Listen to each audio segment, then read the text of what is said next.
would you characterize right effort, define right effort for you? How has it changed over the years? The main right effort really is the effort to keep up with the practice, keep doing it, keep your mindfulness. To try and have mindfulness all the time, try not to forget it. This is right effort. It's right effort as well when one's doing the practice, when one's doing the parikamma, for example, to not let the chitta escape.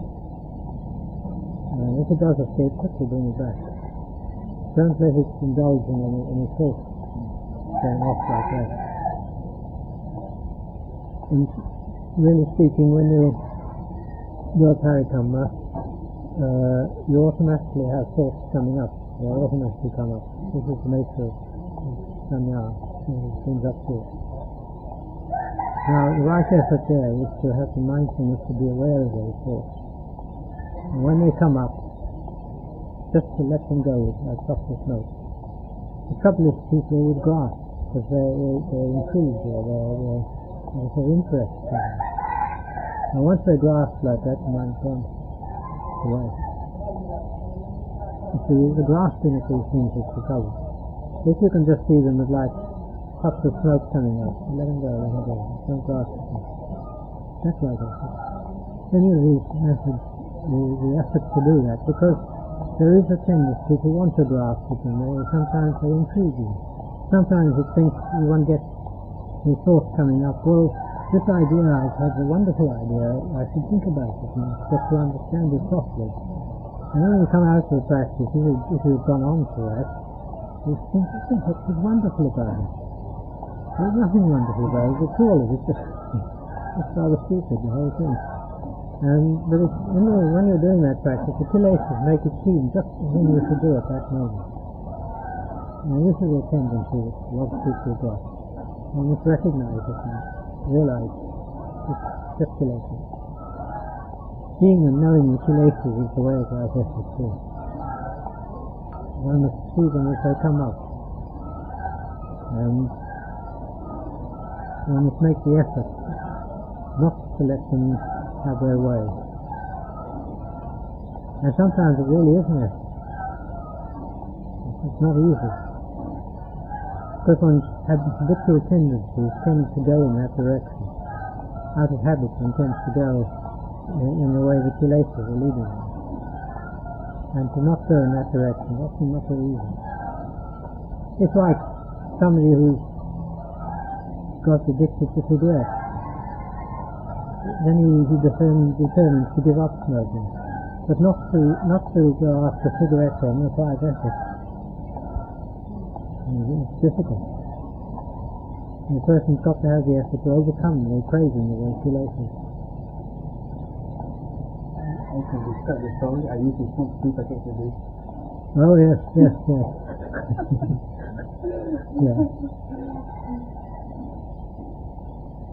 Do you have any guidelines for putting forth effort in practice? First thing one must try and do is to stir oneself up to see the danger in life. The danger is always there. Nobody knows that they don't have a blood clot here that's going to go into the brain and die straight away. Nobody knows that. Quite many people have died like that. We don't know. It may be there. It may come anytime. I want to think about it and realize that life is very uncertain. The trouble is that we're in life and we go on in life, and the one thing we want is to be able to relax. And if we're constantly thinking of things like that, we can't relax very easily. And the kilesas don't like that. Yeah. And the effort to keep the thoughts alive, thoughts of danger and thoughts of what one should be doing practice. Keep that alive. That is a bit difficult. The form of right effort. Danger is the most important thing. The other thing one can do is to think how here we are, we've come across Buddha Sasana. we've become bhikkhus. We know what we're trying to attain, or more or less anyway. We've got the methods of doing it. There are good teachers about. When will we have a better chance? In the future things may all blow up and we haven't got a chance to find teachers or anybody to guide us. But here we've got it now. We can make the most of the opportunity. Just thinking like this is still enough to create what we do. Effort is difficult. It's all because of philosophy. The whole of it. It's just this desire to kind of just relax, or to go into some pursuit which one knows about, done in the past. Like the Buddha said that somebody who's been a barber in the past must not shave people's heads. Because that's what he's used to do.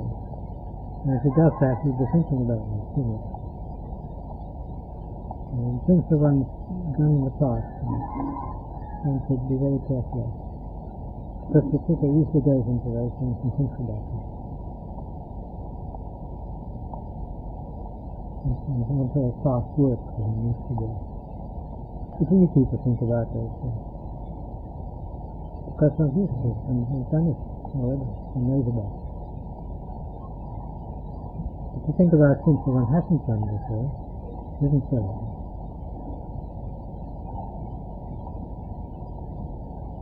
I used to be an electrical engineer, but nowadays I have to mostly deal with computers and things of this sort. As an engineer, and I don't like computers.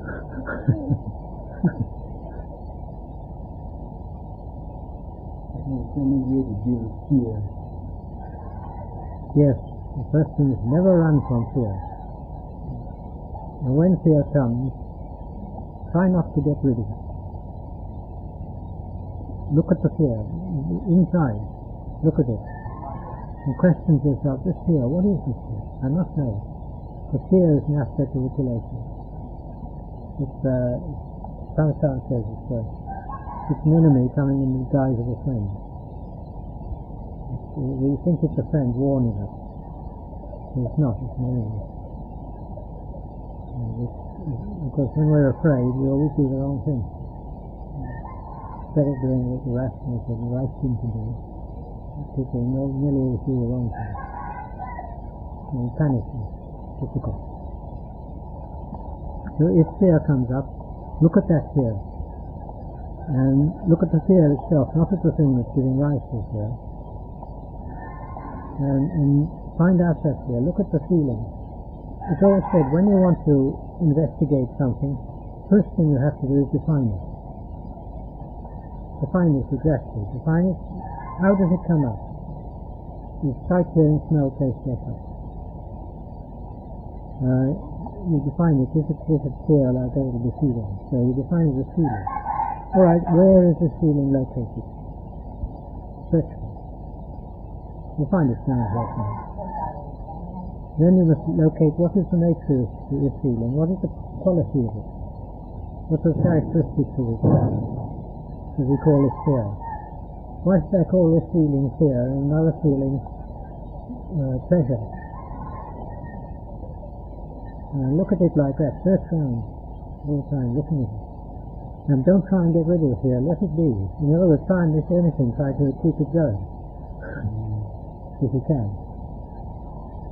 Usually what happens when one does that, it goes anyway. But the thing is that with fear, one's got to look at it, and fear is very important. Fear is the danger in upachara samadhi. In upachara samadhi, all sorts of things come up, images come up, images, and the whole lot comes up.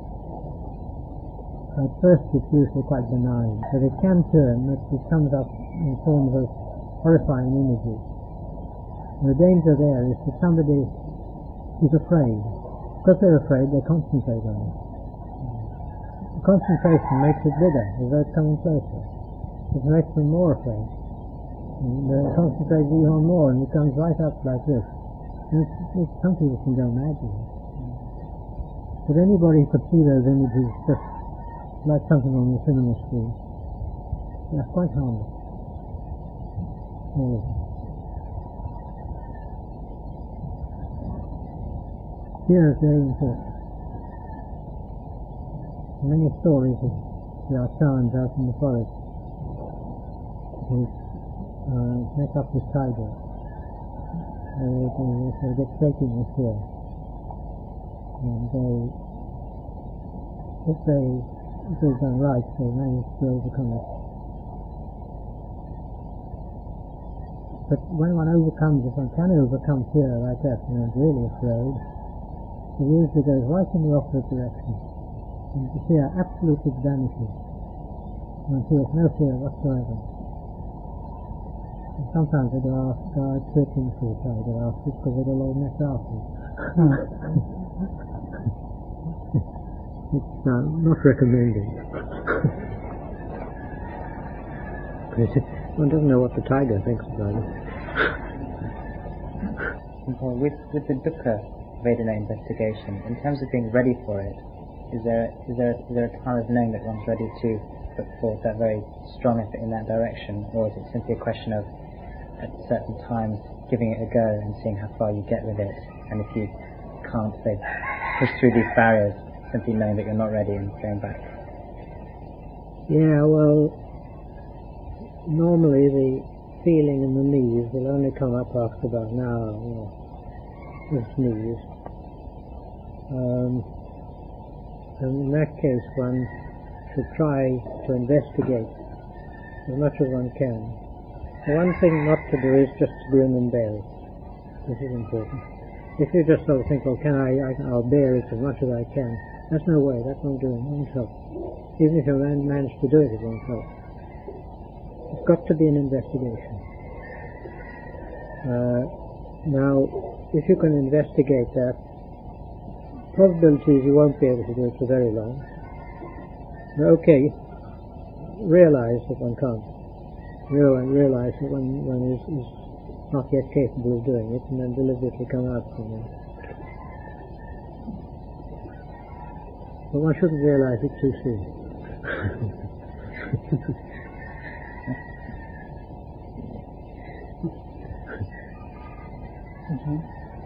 In our Sangha, we talk a lot about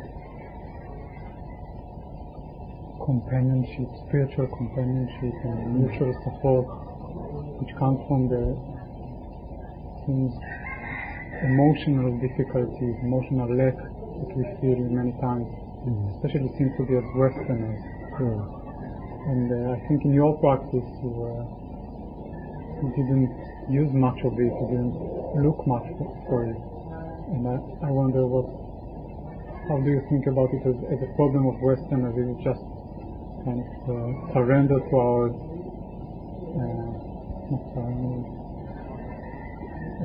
just a weakness that we're not wanting to deal with, or maybe we do need more of this? The thing is, the companionship with others is very important in the Sangha. The Buddha said it was. But it should come about by the practice. If the companionship is not right, it's usually because one's thoughts are going out all the time. And one's thinking about other people all the time. And there may be some criticizing of other people and thinking badly about them, or for doing this or doing that or something like that. This is where the trouble comes. If one turns and puts all the criticism on oneself, then it's usually no problem. And the other thing is one should have metta for the others. And when one has metta, the first thing is one shouldn't think badly about them, bad thoughts. It's very important. One must keep one's bad thoughts. Any bad thoughts, okay, never mind, that's none of my business. Keep it out, just put them out of there, outside. Because one should realize if one has bad thoughts, that's going to infect oneself also. It's going to infect one's own world. So the thing is to keep the bad thoughts out. And also one should think how these people are bhikkhus. They're keeping a standard of sila, which is higher than the average person in the world. because of that, they're in a better state than the average person in the world, and because of that, they're worth respecting. And to think in ways like that, and tell oneself this, and then the best thing is then just drop it completely from one's mind, go back to one's practice. Because if one's doing the practice, one gets any results in the practice, the concern with other people drops away. And one gets on with other people quite easily. One's not terribly interested in what they're doing, what they're saying, where they're going, whatever it is.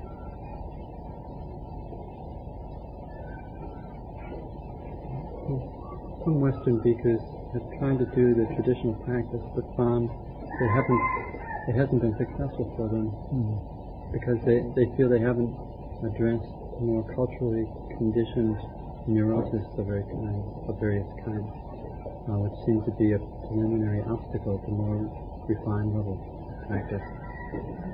To what degree do you recommend that we address the ways in which Westerners are different from Thais? I don't think Westerners are very much different from Thais, really. There are some differences, but not much. As for the emotional troubles, if a person will really get down to the practice, they'll all sort themselves out. They're just kilesas after all, the same way. And what's required for that is control of mind. If people won't control their minds, then the minds are always thinking about these things, and when they think about these things, all the emotional troubles immediately start coming up. Because they're thoughts. The thoughts, after all, are the first aspect of karma. And this is the asavas, the chitta flowing out into thought. And as it goes stronger, it flows out into speech and then into action. This is a way of trouble in the world. If we can keep the mind on the parikamma, and just on that, there's no problem at all. If you look, the hook-ups and hang-ups of people in the West, of course, practically all of them come from thought, from thinking about them. If they stop thinking about them, they almost have no existence. They are what's called aram in Thai, emotional hang-ups, one way or another. But when there are emotional hang-ups like that, these act as stimulants to certain ways of thought. So a person tends to think in those directions. But if you look, all you have to do is cut those thoughts entirely, and there's no problem. The problem disappears. The thinking is the trouble. The thing is, when you get it typically in universities, when students they have breakdowns and things of that sort, just because they're thinking too much. They're never giving the chitta any rest. And the cure for that is in fact to stop that thinking. When you stop that thinking, then there aren't any problems. You just drop away. From experience of people that troubles like anxiety, depression, loneliness, these kind of things, it doesn't really work with the kind of direct work of cutting thoughts or controlling. It doesn't solve the problem. It just it becomes it doesn't really work. Well, all of those, if you look at it, anxiety, loneliness, what else was it? Depression, like those. These are modes of feeling. They are ramana, and they give rise to modes of feeling. It's exactly the same as with hatred. That's the cause of feeling. When those feelings come up, then thoughts come up to correspond to those feelings. So if it's, say, depression, the person has depressed thoughts coming up. They groan about the place and they feel bad and all the rest of it, but there's these thoughts that are the trouble all the time. If they get down to look at their feelings, look at those feelings and question them, analyze them. Just look at what sort of feelings they are, and overcome those.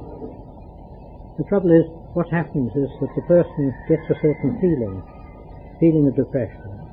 Okay, instead of looking at it, they start thinking in ways which correspond to that feeling. Then when they think in ways which correspond to that feeling, the mind goes out. And it goes out into the world looking, oh, the world's a terrible place, I don't like it, I don't want to live in it. And, I don't know, what it is. You find that there's always these thoughts going out to the problem. If you turn round and put the chitta inside and look inside, look at these feelings. Anybody can overcome them. But it requires effort. And what's often lacking is the effort to do it, the will to do it. And when there's no will to do it, because it's very often the case that people who've got things like depression coming up, they cling to that depression. Because part of the kilesas they want it. Because it gives them a feeling of self. Without that feeling of self, they feel lost. And it's this feeling of self which is very important, because it drives us to all sorts of things. To get a feeling of self, people will do all sorts of silly things. I mean, it goes even to some pathological cases where people mutilate themselves just to feel self like that. The Buddhist teaching tribes, practically like tribes in the East, and not in the West. Yeah. Do you think it could be like a cosmic influence? It's a natural phenomenon in the sense that it's beyond our human effort to be able to bring this teaching to the West? I don't see why the teaching shouldn't go to the West. I mean, after all, people are born in the same way in the West as they are in the East. Their minds work the same way. The fundamentals of the problems, they've all got dukkha in the same way. Why shouldn't the methods work in the same way? I don't mean that one has to transport all the sort of traditions. That's not necessary. But the teaching is necessary. And that can work in the West perfectly well. The only snag is, of course, people are used to their ways of thinking in the West, and they've got to give up some of those. Ashamed of it.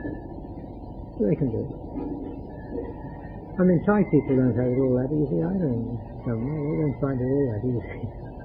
I mean, they have problems coming up like, if you do meditation, you go mad. This is very common among the Italians. They don't think that bank clerks go mad, and they don't blame people for being bank clerks because they go mad, do they?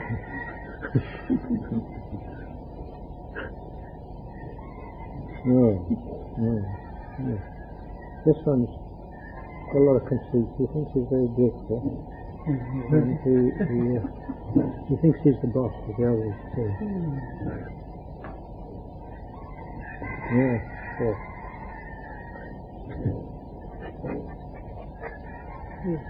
Have you ever found it makes a difference developing meditation on tea or coffee? On tea or coffee? Yes, the long-term effect of developing meditation using caffeine. Not specifically, but say having tea every day. I don't know, it's an English habit, of course. And I can't say I've noticed much difference in it. I have tea every day, but I don't much like the China teas in it. Ceylon tea is better.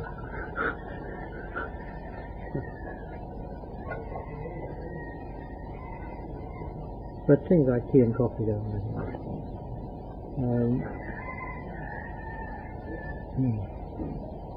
Things like cigarettes wouldn't matter much if it wasn't for the fact that they do quite a lot of harm to the body. Of course that's better to give them up. Because the actual fact of smoking isn't so important as far as meditation goes. you can say that quality of somehow becoming physically or emotionally addicted to something.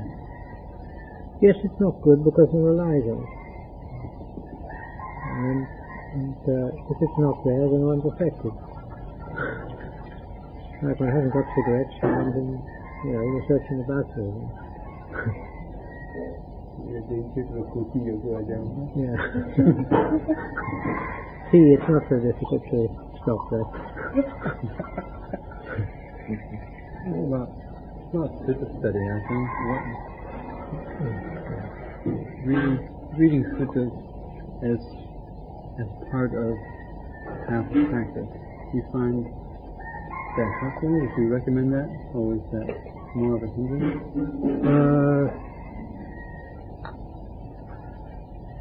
If you can really relate them to your practice, it's helpful. The suttas are very difficult to understand. The real meaning behind a lot of them is not easy to understand. And there's no harm in it at all. It's all right. Reading the suttas won't do any harm. But one must be careful of the language there in the translation, if you use the translation. Because the translations are made, practically all cases, by people who haven't got a proper understanding. So that the translations are not necessarily very accurate. How reliable is the practice in studying suttas? What's the most reliable guide to understanding suttas? Is that our own investigation and understanding of it, or how much do we rely on institutional commentary and interpretation? The first thing to realize in reading the suttas is that the Buddha never taught absolute truth, because you can't teach absolute truth. What he taught was a method.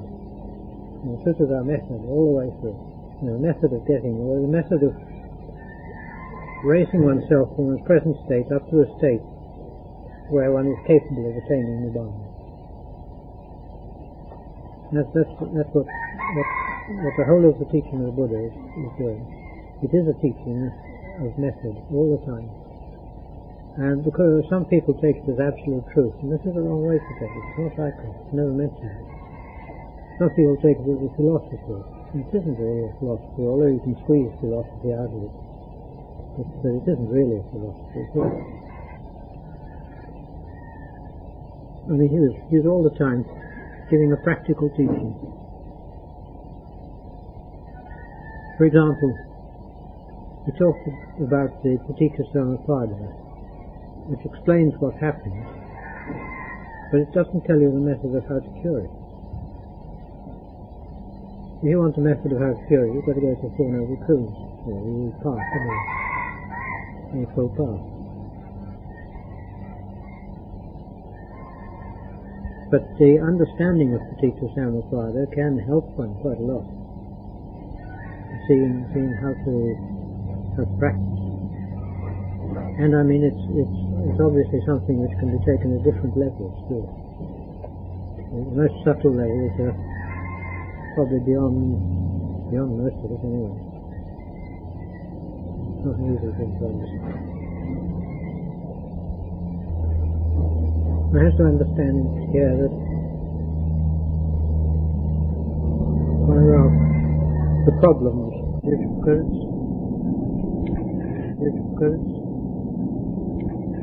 full of kilesa. It's rather like you've got pure water and there's a lot of mud in it. Because of the mud in it, we can't use it. It's not fit for use. Because we can't take refuge in the chitta, we've got to find something to take refuge in. So we take refuge in the body, in bodies, and other people, and things in the world, places, houses, cars, you name it, everything. We try grasping at these things. The trouble is, whenever we grasp at anything, it doesn't last, and we can't really grasp at it properly either, because we want to make things belonging to us. And what we want is something that not only belongs to us, but it is us, it is oneself, so that one can feel firm there. But all these things, when we try to grasp them, the grasping is false. I mean, we get some object, you say, oh, well, that's mine, I bought it. But what in that object has changed when you buy it? Absolutely nothing. It's still the same object it was before. It's been there, it hasn't sort of suddenly changed into something it's yourself. And because of that, your grasping is really a false thing, and we can never be really satisfied with this grasping. Because we can't be satisfied with it, we can't take these things as refuges. And the mind is always searching and searching for satisfactory refuge. It goes searching all over the place, and it never finds them. Sometimes it finds things which intrigue it, and it thinks, well, if only I can go this way far enough, I'll find a refuge. And because of that, people get interested in all sorts of things which leads the mind on and on and on. Like the scientific search for the sort of ultimate particles of matter. The idea is if we can only find that, then we'll find everything will be just right. It never is, because even if they find it, what is it? It hasn't helped them at all.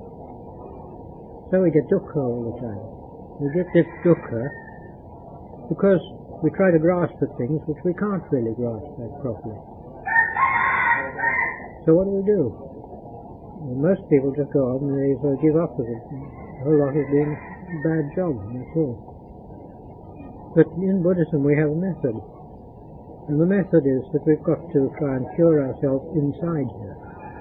We've got to try and cure those kilesas. As we begin curing those kilesas, we get a glimpse of what the chitta is, and we see that it's valuable. When we get a glimpse there and we see it's valuable, then there's a little bit of attachment to that chitta comes up. And when the attachment to the chitta comes up, the attachment to the world dies away. And the more one clears the kilesas, the more we see the value of the chitta. Until finally, when the chitta is completely there, one realizes the chitta completely, the attachment to the world just disappears completely. There's no need to try and give up things. Giving up is automatic. When you've got something internally that you can make as a true refuge, the attachment to everything else disappears. So one can see from that the thoughts we make, the trouble we make, the things we do wrong, they're all concerned going out into the world, flowing out. They call it leaking. The chitta leaks out into the world, and all its energy goes out. If we can stop that leakage, and we keep inside, then all is right, no problem.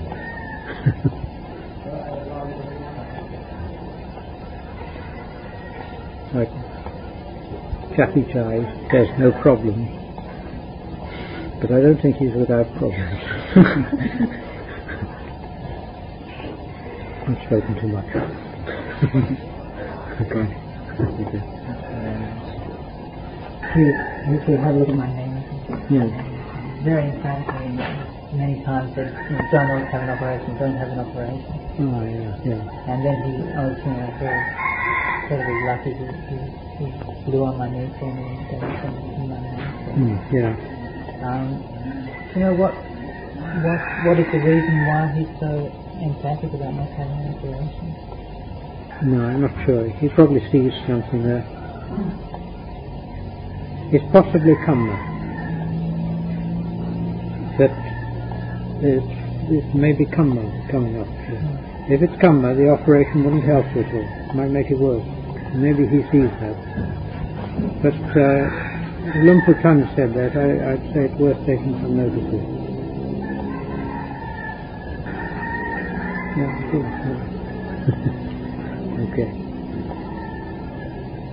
The thing is, if something is karma, that's going to come up. It's due to karma. Can't stop it. If it isn't due to karma, it can be stopped. It can be operated on. All sorts of things can happen. But if it's karma, nothing you can do. Like once there was a woman here, and she was planning to go back to Bangkok. And it came to the morning for her to go, and she was going by bus. And she was going by early bus in the morning. And Tanachan, it must have been after the meal she was going to go anyway. Tanachan asked her, said, "You going back today?" She said, "Yes." He said, "How are you going?" She said, "By bus." He said, "What bus?" And so she told him, she said, "You mustn't go by that bus." And she said, "Oh, but it just gets me back conveniently." He said, "You mustn't go, don't be stubborn." And he turned to the other people and said, "Don't let her go by that bus." Anyway, she didn't. And that bus crashed. A very bad crash too. A lot of people were killed. So that was a case where it wasn't her karma.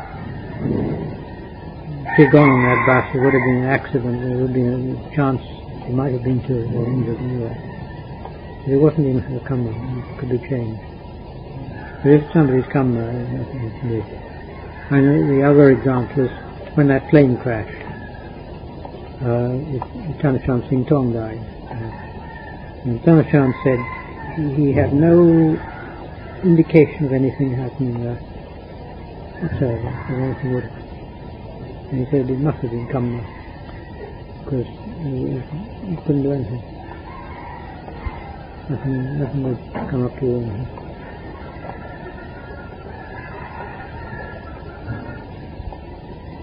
One who practices should have a very great respect for karma and its results. It's very powerful. As Tanachan said, we have the will and the ability to do things. The karma has the right to come back to us, and we can't stop it.